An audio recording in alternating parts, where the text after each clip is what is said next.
Welcome to top news. 4వ దశ ఎన్నికలకు సంబంధించి ఎలక్షన్ కమిషన్ తాజాగా నోటిఫికేషన్ జారీ చేసింది. ఈ దశలో మొత్తం 10 రాష్ట్రాల్లోని 96 లోక్సభ స్థానాలకు ఎన్నికలు నిర్వహించనున్నారు. ఏపీ, బీహార్, జార్ఖండ్, మధ్యప్రదేశ్, మహారాష్ట్ర, ఒడిశా, తెలంగాణ, ఉత్తరప్రదేశ్, పశ్చిమ బెంగాల్, జమ్మూ కాశ్మీర్లో 4వ దశ ఎన్నికలు జరుగుతాయి. ప్రభుత్వ గెజిట్ ప్రకారం ఈ దశ నామినేషన్ల స్వీకరణకు ఏప్రిల్ 25వ తేదీ చివరి తేదీ, ఏప్రిల్ 26న నామినేషన్ల పరిశీలన చేపట్టనున్నారు. నామినేషన్ల ఉపసంహరణకు ఏప్రిల్ 29 చివరి తేదీ కాగా మే 13న 96 స్థానాలకు పోలింగ్ నిర్వహించనున్నారు. మొత్తం 7 దశల్లో ఈ సార్వత్రిక ఎన్నికలు జరగనున్న విషయం తెలిసిందే. తొలి దశలో అత్యధికంగా 102 స్థానాలకు ఎన్నికలు జరుగుతాయి. చివరి దశలో 57 స్థానాలకు పోలింగ్ నిర్వహిస్తారు. జూన్ 4న ఎన్నికల ఫలితాలు విడుదలవుతాయి.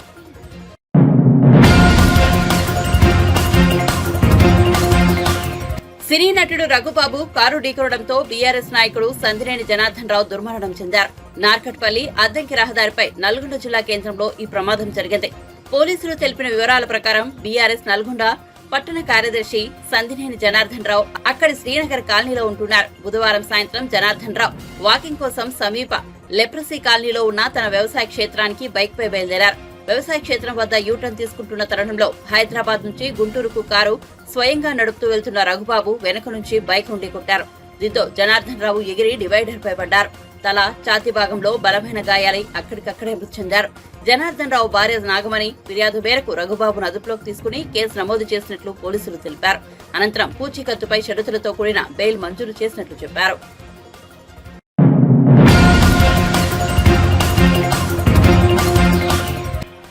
టీడీపీ అధినేత చంద్రబాబు మచిలీపట్నం వారాహి విజయబేరి సభలో ప్రసంగించారు. కృష్ణా జిల్లా సాహిత్య సాంస్కృతిక రంగాలకు వేదిక అని అభివర్ణించారు. తాము ప్రజల కోసమే కూటమి కట్టామని అన్నారు. తమ కలయిక స్వార్థం కోసం కాదని చంద్రబాబు స్పష్టం చేశారు.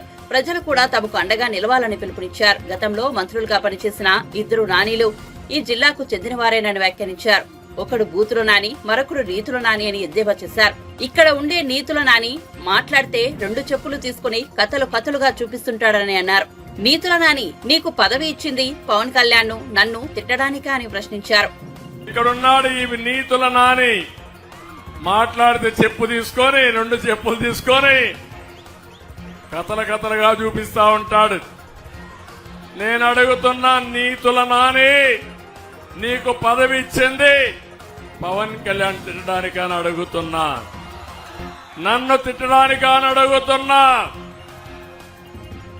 ఈరోజు మా బాలశౌరి నిన్ను తిట్టలేడా అని అడుగుతున్నా, మా నాయకులు తిట్టలేరా అని అడుగుతున్నా. నేను ఒకటే హెచ్చరిస్తున్నా, ఈ సైకో జగన్మోహన్ రెడ్డి ఒక్కొక్క ప్రాంతంలో ఒక్కొక్క సైకోను తయారు చేసి మమ్మల్ని అందరినీ మానసికంగా దెబ్బతీయాలని ఆలోచిస్తున్నాడు. గాని మేము బుల్లెట్లకే భయపడిన వాళ్ళం, వీళ్ళకి భయపడతామా తమ్ముళ్ళు అని మీకు అందరికీ చెప్పేస్తున్నా. ఈరోజు ఇక్కడ వారాహి నుంచి అడుగుతున్నా ఈ యొక్క నీతుల నానిని, అయ్యా ప్రతిరోజు నువ్వు మాట్లాడతావు, నేను ఒకటే నిన్ను సవాలు విసురుతున్నా. ఈ బందరికి ఏం చేశావో చెప్పే ధైర్యం నీకుందా నీతుల నాని అని సవాలు విసురుతున్నా. ఉందా తమ్ముళ్ళు? ఉందా మా ఆడబిడ్డలు? ఏమైనా చేశాడా అని అడుగుతున్నా. ఇలాంటి వాళ్ళు ఇప్పుడు మాట్లాడే పరిస్థితికి వచ్చారు. కానీ ఎన్ని నిధులు తెచ్చావంటే సమాధానం చెప్పడు, ఎంత అభివృద్ధి చేశావంటే సమాధానం చెప్పడు. కానీ ఎక్కడ చూసినా ముడుపులు మాత్రం ప్లానింగ్ లో లేఅవుట్లు ఇవ్వాలన్నా అవినీతి ఉందా లేదా, ముడుపులు ఉన్నాయా లేదా అని మిమ్మల్ని అడుగుతున్నా. ఇంకో పక్క మీరు చూస్తే బందర్లో బైపాస్ రోడ్లో నితీష్ అనే వ్యక్తి 150 కోట్లతో మాల్ కడితే మల్టీపర్పస్ నిర్మాణం చేసి ఎన్ఓసి ఇవ్వకుండా అడ్డం పడింది ఈ నీతుల నాని అని చెప్పి నేను మీకు తెలియజేస్తున్నా. ఇప్పుడే మిత్రుడు అడిగారు, భోగరాజు పట్టాభి సీతారామయ్య గారి మెమోరియల్ కట్టాలంటే ఎన్ఓసి ఇవ్వకుండా అడ్డం పడ్డారు. నేను చెప్తున్నా, మొదటి రోజునే ఎన్ఓసి ఇస్తాం, భోగరాజు పట్టాభి సీతారామయ్య గారి మెమోరియల్ కడతామని చెప్పి కూడా నేను మీకు తెలియజేస్తున్నా. ఈ రోజు ఇంకొక పక్క ఎక్కడ చూసినా కబ్జాలకు అడ్డు లేదు. తమ్మనవారి సత్రానికి 1000 గజాలుంటే ఎవడు కబ్జా చేశాడు తమ్ముళ్ళు అని అడుగుతున్నా. ఇంకో పక్కన రంగనాయక స్వామి గుడిలో ఉండే లింగాన్ని కూడా మింగేసి నీతులు చెప్తాడు ఈ నాని. ఇది కాకుండా ఇంకొక పక్క ఈయన ఇప్పుడే బాలశౌరి గారు ఒక మాట అన్నారు, ఈయన మళ్ళా గెలిపించదని. ఆయన గెలవడు, ఇప్పుడు ఆయన పోయాడు, పుల్లి కిట్టు వచ్చాడు ఇప్పుడు.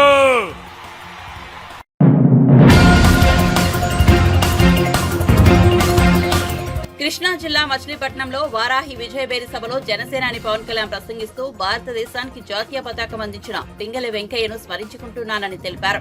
తన జీవితాన్ని ప్రభావితం చేసిన ప్రఖ్యాత తత్వవేత్త ఉప్పలూరు కృష్ణమూర్తి మచిలీపట్నంలోనే పుట్టారని వివరించారు. ఆయన పాద పద్మాలకు నమస్కారం చేసుకుంటున్నారని పేర్కొన్నారు. ఇక్కడ ఎంతో మంది యువత ఉన్నారని, ఇంతటి ప్రకృతి వనరులున్న ప్రాంతంలో ఉపాధి లేకపోవడం బాధగా ఉందని అన్నారు. తాము అధికారంలోకి వచ్చాక స్కిల్ డెవలప్మెంట్ ద్వారా ఉపాధి కల్పిస్తామని చెప్పారు. నుంచి 13 సర్వేలు మన ఎన్డీఏ కూటమి తెలుగుదేశం, జనసేన, భారతీయ జనతా పార్టీ 20 నుంచి 23 పార్లమెంట్లు మనం గెలుస్తున్నాం. జగన్ కి మనం అడుగుతా ఉన్నాడు, వై నాట్ 175, వై నాట్ 175 అంటున్నాడు. బందర్ నుంచి చెప్తున్నాం, వై నాట్ 15? 150కి వచ్చిన ఒక్కటి కొట్టే 15 చాలు జగన్ కి, 15 చాలు జగన్ కి. మీరు ఆలోచించండి, మీ భవిష్యత్తు కోసం. కులాలకి దాటి జగన్ కులాలను లేపుతాడు. చంద్రబాబు గారి సామాజిక వర్గం చేత తిట్టిస్తాడు, నన్నేమో నా సామాజిక వర్గం చేత తిట్టిస్తాడు. ప్రతి ఒక్కరిని వారి కులాల చేత తిట్టిస్తాడు. ఇక్కడున్న ఈ ఆకు రౌడీ ఎమ్మెల్యేని అడుగుతున్నా, నేను నీ కులం అయితే నీకు నోరు అలుసా? నీకు మేము కాపు అని చెప్పి బూతులు తిడతావా? నువ్వు ఏమనుకోలేదు, బలుపు అనుకోవాలా? ఏమనుకోవాలి? వెళ్ళి నువ్వు ఊడిగం చేసుకో, అక్కడికి వెళ్ళి జగన్ దగ్గరికి వెళ్ళి ఊడిగం చేసుకో, కుక్క పిల్లలాగా కూర్చొని పాకు. మమ్మల్ని మాట్లాడకు, జాగ్రత్త. ఒళ్ళు దగ్గర పెట్టుకొని మాట్లాడు, ఎక్కువ మాట్లాడుకో. తమాషాలుగా ఉంది ఒక్కొక్కడికి, కడుపు మండదా మాకు. మర్యాదగా మాట్లాడతాం, మర్యాద ఇస్తాం, మర్యాద నిలబెట్టుకో. పిచ్చి వాగుళ్ళు వాక్కండి ఒక్కొక్కళ్ళు. మా కసులు లేక కాదు, ప్రజాస్వామ్య విధానాన్ని గౌరవిస్తాం. దాన్ని దృష్టిలో పెట్టుకొని మాట్లాడండి. ఒళ్ళు నోరు ఇష్టం వచ్చినట్టుగా పడేయకండి. చెప్తున్నా, 25 సంవత్సరాలు నా జీవితాన్ని రాజకీయాలకి పెడతా ఉన్నాను. ఆంధ్రప్రదేశ్ బాగుండాలి, దేశం బాగుండాలి, తెలుగు ప్రజల ఐక్యత బాగుండాలి. మీరు మాతో గొడవ పెట్టుకోవడం అంటే నీ బిడ్డలతో సహా 25 సంవత్సరాలు నేను చచ్చే వరకు నాతో గొడవ పెట్టుకోవడం గుర్తుపెట్టుకో. చాలా సహనం, మాకు చాలా సహనం. చంద్రబాబు గారు నిజంగా చెప్తున్నాను, ఆయన కక్ష పూర్తి ధోరణి ఉంటే పెద్దిరెడ్డి రామచంద్రారెడ్డి అనే వ్యక్తి వచ్చేవాడు కాదు. ఎప్పుడు ఆయన చేసిన అక్రమ కేసులు ఎప్పుడో లోపల పెట్టించేవారు. ఆయన పెద్ద మనసు వదిలేశారు ఆయన. అలాగే చెప్తా ఉన్నాను, ఈ రోజున పెద్దిరెడ్డి రామచంద్రారెడ్డి గారు గాని, మిథున్ రెడ్డి గారు గాని, వాళ్ళకంట కూర్చోబెట్టి వాళ్ళ ఏరియాలో ఎవరు రాకూడదంట, వాళ్ళ నియోజకవర్గాలు ఎవరు వచ్చినా వాళ్ళు ఊరుకోరంటారు. వాళ్ళు వచ్చి రాష్ట్రం అంతా కెలకొచ్చే. మీరందరూ రాష్ట్రంలో పిఠాపురం దగ్గర నుంచి బందర్ దగ్గర నుంచి అన్ని మానవ వనరులు, అన్ని సహజ వనరుల్లో మీరు ఏళ్లు పెట్టండి. మేము చూస్తూ కూర్చుంటాం, చేతులు కట్టుకొని, నోట్లో ఏళ్లు పెట్టుకొని. చూపిస్తాం మీకు భవిష్యత్తులో మీకు ఎలా ఉంటుందో, మీకు అన్యాయం మీద తిరగబడితే ఎలా ఉంటుందో మీకు చూపిస్తాం. మీకు ముఖ్యంగా యువతకి చెప్తున్నాను, మీరు కులాల్ని దాటి రండి, జిల్లాల్ని దాటి రండి, ప్రాంతాల్ని దాటి రండి. చంద్రబాబు గారికి ఒకటే చెప్పాం, మీరు కుల గణాంకాలు తీస్తా ఉన్నారు సార్. మనం అందరం కుల గణాంకాలతో పాటు స్కిల్ డెవలప్మెంట్ గణాంకాలు తీయాలి. ఇంతమంది యువతున్నారు, మీరున్నారు ఇక్కడ, 2 వేళ్లు చూపిస్తా ఉన్నారు, పిడికిలు చూపిస్తా ఉన్నారు. ఇంతమంది యువతున్నారు, మేడల పైన, మిద్దెల పైన ఆడపడుచులు అంతమంది ఉన్నారు. మీకేం కావాలి? మీ అభిరుచి ఏంటి? మీకు దేంట్లో ఇష్టపడతారు? మీరు దేనికి నచ్చుద్ది? మీకు మీ స్కిల్ డెవలప్మెంట్ ఏం కావాలి? మీకు ఎంతమందికి పైలట్లు అవ్వాలని ఉంటుంది, లేదంటే టెక్నీషియన్స్ అవ్వాలని ఉంటుంది? ఎంతమంది ముస్లిం యువతలో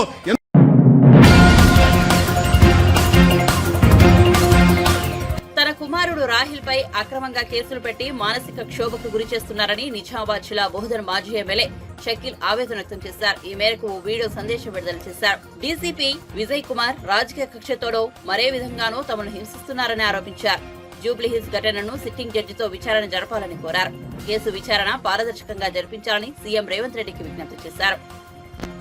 కొన్ని డీటెయిల్స్ మీ ముందు అందరి ముందు పెట్టాలని ఆలోచనతో ఈ వీడియో చేస్తాను. ఇక్కడ honourable chief minister Shri Revanth Reddy గారికి నేను ప్రత్యేకంగా రిక్వెస్ట్ చేస్తా ఉన్నా. నా కొడుకుకి కావాలని కేసెస్లో ఇరికియాలని ఒక టార్గెట్ చేస్తూ ఈరోజు వెస్ట్ జోన్కి చెందిన డీసీపీ విజయ్ కుమార్ గారు ప్రత్యేకంగా అది ఒక పొలిటికల్ ఎనిమిటీయో ఆయన పర్సనల్ ఎనిమిటీయో he should know well about it. ఏదైతే నా కొడుకు మీద ఆరోపణలు జూబ్లీ హిల్స్ కేసులో తను డ్రైవింగ్ చేశాడని, మళ్ళీ ఇంతకుముందు డ్రైవింగ్ చేసిన వాళ్ళు ఒప్పుకున్నారు, వాళ్ళు డ్రైవింగ్ చేయలే ఈయన చేశాడని ఒప్పుకున్నారని ఇకలు వచ్చింది. My son is just 21 years old.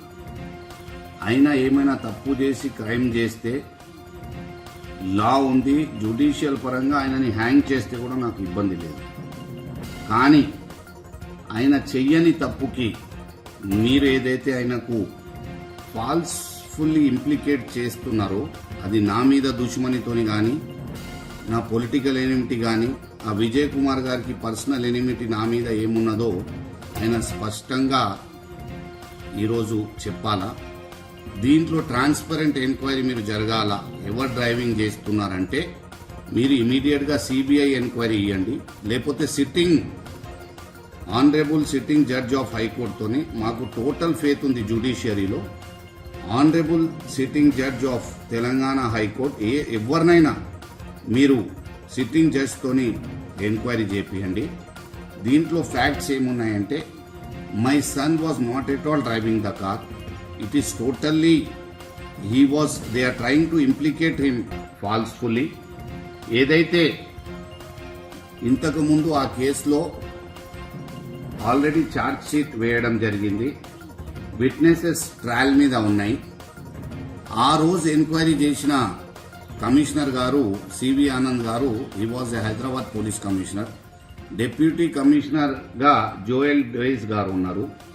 అప్పుడున్న అసిస్టెంట్ కమిషనర్ ఆఫ్ పోలీస్ కానీ, ఇన్స్పెక్టర్స్ కానీ ఎవరైతే ఈ కేసులో ఎంక్వైరీ చేశారు, అంటే నా సంధి తప్పు అయితే వీళ్ళందరినీ కూడా మీరు ముందు సస్పెండ్ చేయాలి గవర్నమెంట్, ఎందుకు రాంగ్ ఎంక్వైరీ చేశారని. మళ్ళా దీనికి ట్రాన్స్పరెంట్ దర్యాప్తు జరగాల అంటే ఇమీడియట్గా మీరు సిబిఐ ఎంక్వైరీ కానీ ఒక సిట్టింగ్ హైకోర్టు జడ్జ్తోని దీని మీద ఎంక్వైరీ చేయాలని నేను డిమాండ్ చేస్తాను. నేను ఇక్కడ ఉంటే ఫాల్స్ఫుల్లీ నన్ను కూడా దాంట్లో they have added me as an accused in the FIR. Notice ఇవ్వకుండా ఆయనని ఒక రోజాలో ఉన్న పిల్లగాడిని అవర్స్ అండ్ అవర్స్ కూర్చోబెట్టి 20 మంది పోలీసు వాళ్ళు ఇంట్రాగేషన్ చేసి ఆయనని ఫిజికల్ అండ్ మెంటల్ హార్మ్ చేసి ఆయనను బెదిరించి నేను ఎన్కౌంటర్ చేసేస్తాం, అది చేసేస్తాం, ఇది చేసేస్తాం, జూబ్లీస్ లో నువ్వే డ్రైవ్ చేస్తున్నా అని చెప్పు అని జూబ్లీహిల్స్ ఇన్స్పెక్టర్ కానీ, అది డిఐ జూబ్లీహిల్స్ కానీ, మళ్ళా ఏసీపీ పంజాగుట్ట ఇన్స్పెక్టర్ కానీ, తర్వాత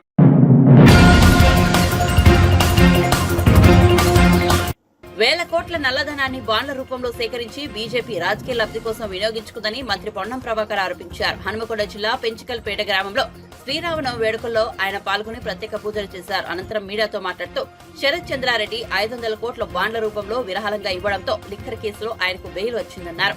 ఎన్నికల బాండ్లను సుప్రీంకోర్టు తప్పుపట్టినప్పటికీ ప్రధాని సమర్థించడం సరికాదన్నారు. రాజకీయ పార్టీలు బాండ్ల రూపంలో కూడా చందాలు తీసుకోవచ్చు అనేటువంటి విధానాన్ని నరేంద్ర మోడీ గారి ప్రభుత్వం తీసుకొచ్చింది. బాండ్లు అంటే గ్రామీణ ప్రజల ప్రాంతాలకు తెలిసినా తెలియకపోయినా ప్రధానమంత్రి మొన్నటి ప్రకటనతోటి ప్రతి ఒక్కరికి తెలిసే విధంగా ఎవరైనా నల్లధనం ఉన్నవాళ్ళు పార్టీలకు బాండ్ల రూపంలో ఇవ్వచ్చు అనే దాని మీదనే చట్టం తెచ్చిన అంటే ప్రభుత్వంలో ఉన్న పెద్దలు బాండ్లను ఏ విధంగా నల్లధనాన్ని చందాల రూపం తీసుకున్నా అర్థమైపోతుంది. సుప్రీంకోర్టుకు ధన్యవాదాలు. ఈ మొత్తం భాగవతాన్ని బయటపెట్టి ఒక్కొక్క సంఘటన ఒక్కొక్క డోనార్, ఉదాహరణకు శరత్ చంద్ర రెడ్డి 500 కోట్లు ఇచ్చిండుంటే ఇచ్చిన తర్వాత ఆయనకు బెయిల్ వచ్చింది. ఇంకొక ఆయన 100 కోట్లు ఇచ్చిండుంటే ఆయనకు ఒక కాంట్రాక్ట్ వచ్చింది. ఇట్లా భారతీయ జనతా పార్టీకి ఇచ్చిన వేల కోట్ల రూపాయల బాండ్లు రాజకీయ లబ్ధికి, రాజకీయ ప్రయోజనాలకు క్రిప్టో కింద ఈ విధంగా ఈ దేశంలో ఉన్న దోపిడీని నేరుగా బహిరంగంగా చేపట్టి నాకు పూర్తిగా రాజకీయ అవమానంగా అనిపించింది ప్రధానమంత్రి మాటలు విన్న తర్వాత. నల్ల డబ్బు ఉన్నోడు రాజకీయ పార్టీలకు ఇస్తారంటే నల్ల డబ్బును మీ దగ్గరికి వస్తే తెల్లగైపోతాయా? డబ్బును మీద చర్య తీసుకోవాల్సింది పోయి ఆ డబ్బును బాండ్ల రూపంలో అధికారంలో ఉన్న కేంద్ర ప్రభుత్వం తీసుకొని దాన్ని ప్రధానమంత్రి సమర్థిస్తుందంటే అవినీతిని ఏ విధంగా ప్రోత్సహిస్తుందో ఈ గ్రామీణ ప్రాంతాల్లో ఉన్నటువంటి ప్రజలు అర్థం చేసుకోవాలి. మన పైసలు నల్ల డబ్బు రూపం లోపల వానికి పోతే వాని దగ్గర నల్ల డబ్బు రూపంలో బాండ్ల రూపంలో భారతీయ జనతా పార్టీ తీసుకుంది. ఇది వ్యవస్థ. ఇది దయచేసి అర్థం చేసుకోవాలి. ఇప్పుడు ఈ రాజకీయాలు అందుకే ఉత్తర భారతదేశంలో గ్రాఫ్ పడిపోతున్నప్పుడు ఇక్కడ ఉండబడేటువంటి చిమ్మికులు జరుగుతాయి. ఏది ఏమైనా తప్పకుండా రాముడు న్యాయం చేస్తారు.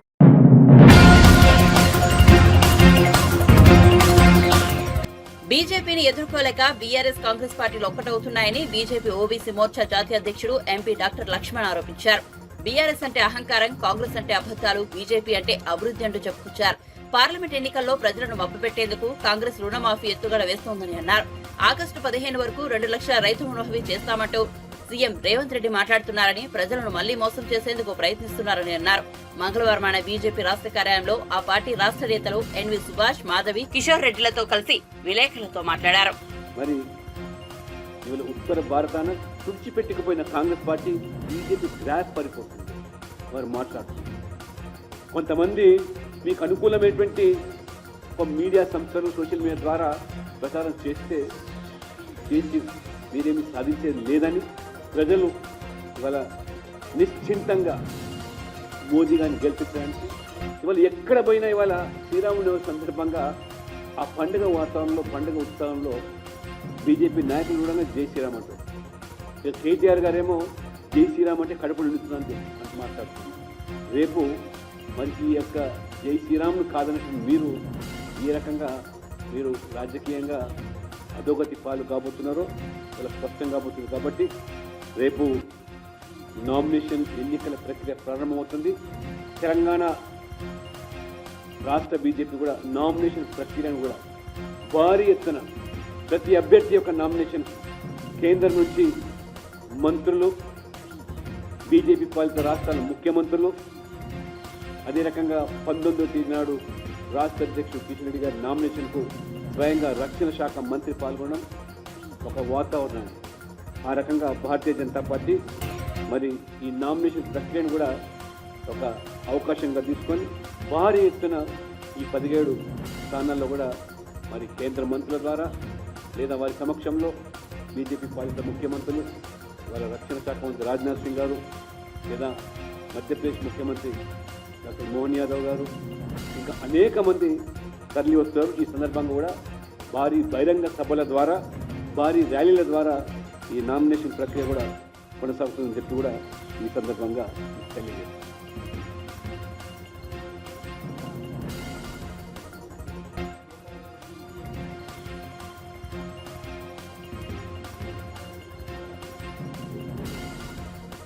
మరి ఆ ప్రశ్న మీరు వారిని అడగాల.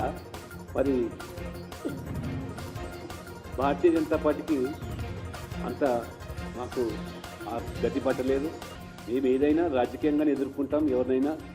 మేము మా యొక్క ఎజెండా కూడా మోదీ గారి ఎజెండా అభివృద్ధి, సంక్షేమము, ఈ యొక్క సాధించిన విజయాలు, ఆ ప్రగతి నివేదికతోనే ప్రజల మధ్య చేరుతున్నాం. కానీ మీ మాదిరిగా ఎమోషనల్ బ్లాక్మెయిలింగు, లేకపోతే కులాన్ని, మతాన్ని వాడుకొని రాజకీయ లబ్ధి పొందాలనేది కించిత్తు ఆలోచన బీజేపీకి లేదు. ఇవాళ మోదీ అంటే ఇవాళ man of development of India. Modi means a man of develop ఇండియాగా ఈ ఎన్నికల్లో మేము పోతున్నాం. కాబట్టి 2024లో వికసిత్ భారత్, అది బీజేపీ మా యొక్క సంకల్పం. ఈ కాంగ్రెస్ పార్టీ మిగతా పార్టీలు విభజిత భారత్ అంటే కులం పేరు మీద దేశాన్ని విడదీయాలి, లేదా దక్షిణాది రాష్ట్రాలపై దేశం విడిపోవాలి, లేదా మతం పేరు మీద ఇంకొక దేశాన్ని సృష్టిస్తాం అనేటువంటి వ్యాఖ్యలు అది మీ విభజిత భారత్కు మీ సంకల్పం అయితే ఇవాళ భారతీయ జనతా పార్టీ వికసిత భారత్గానే మా ఎన్నికల మరి ఎజెండా, ఎన్నికల ప్రణాళిక.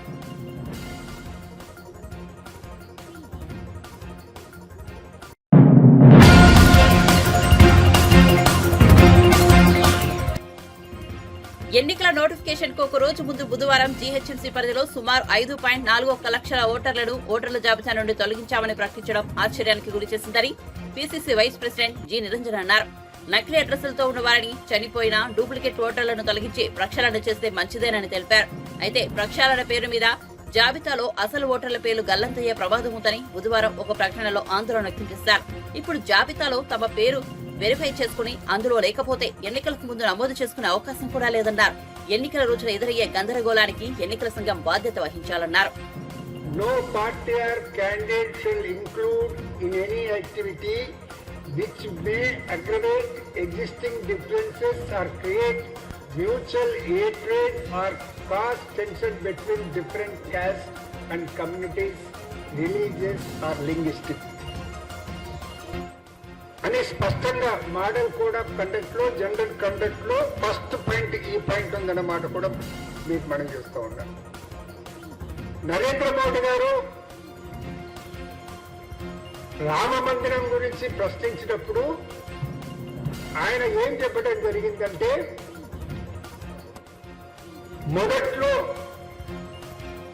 మొదటి నుంచి ఈ అంశాన్ని అనేది పరిశీలించాలి. కొన్ని వందల సంవత్సరాల నుంచి ఈ అంశం ఉంది. పరోక్షంగా కాంగ్రెస్ ప్రస్తావిస్తూ వీరు ఈ అంశాన్ని అనేది రిజాల్వ్ చేయదలుచుకోలేదు, పరిష్కరించదలుచుకోలేదు.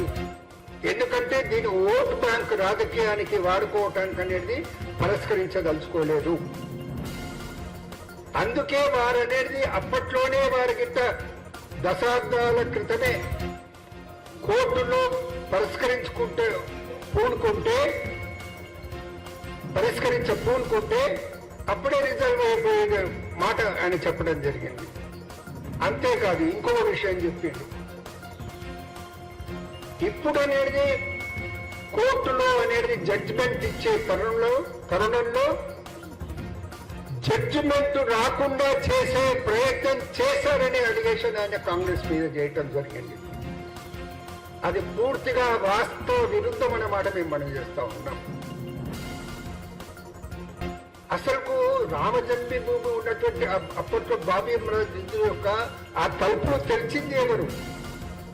ఆ తాళాలు తీసింది ఎవరు? కాంగ్రెస్ హయాంలో, కాంగ్రెస్ సర్కారులో అప్పట్లో ప్రధానమంత్రిగా ఉన్నటువంటి రాజీవ్ గాంధీ గారు తాళాలు తెరిచింది కదా. ఇది వాస్తవం కాదా?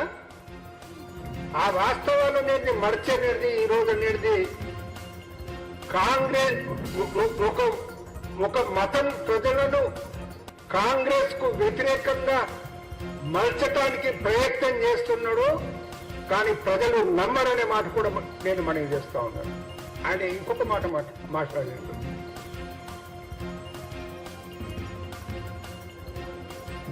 కాంగ్రెస్ వాళ్ళు చేసిన తప్పులను అన్నిటినీ మర్చి రామ్ మందిరాన్ని గురించి కష్టపడ్డోళ్ళు, కృషి చేసిన వాళ్ళు, కాంగ్రెస్ వాళ్ళు చేసినటువంటి తప్పులను మర్చి వారి ఇంటికి వెళ్ళేసి ఇన్విటేషన్ ఇస్తే తిరస్కరించారన్న మాట ఆయన మాట్లాడటం జరిగింది. అది శుద్ధ అబద్ధం, అది తప్పు అనే మాట నేను మనవి చేస్తా ఉన్నాను. ఈ విధంగా ప్రచారం చేయడం అనేది ప్రధానమంత్రి పదవిలో ఉన్నటువంటి వ్యక్తికి తగదు. అందుకే ఎలక్షన్ కమిషన్ తోటి తెలంగాణ ప్రదేశ్ కాంగ్రెస్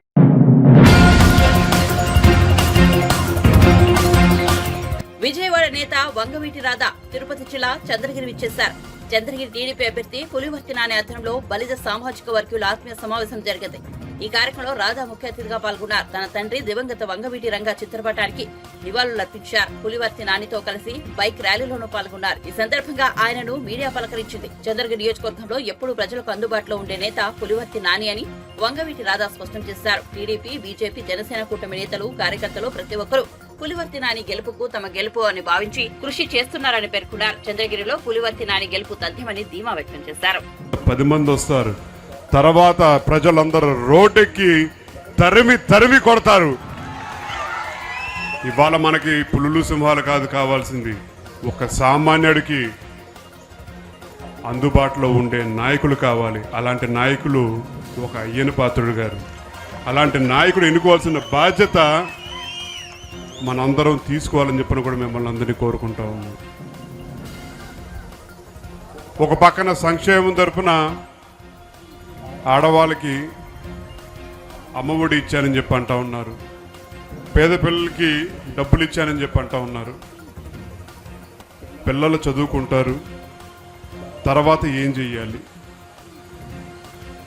చెయ్యాలి ఎవరికి అర్థం కాని పరిస్థితి ఏర్పడింది. ఇవాళ ఈ రాష్ట్రంలో ఉండాలా, పక్క రాష్ట్రాలకు వెళ్ళాలా, తల్లిదండ్రులను వదిలేసి ఎక్కడో మాలమూరం ప్రాంతంలోకి వెళ్ళిపోయి ఉపాధి కోసం ఎత్తుక్కోవాలా, పట్టుకూడు కోసం ఎక్కడెక్కడో బతకాలా అని చెప్పని ఇవాళ ఈ రాష్ట్రం అల్లాడుతుంది.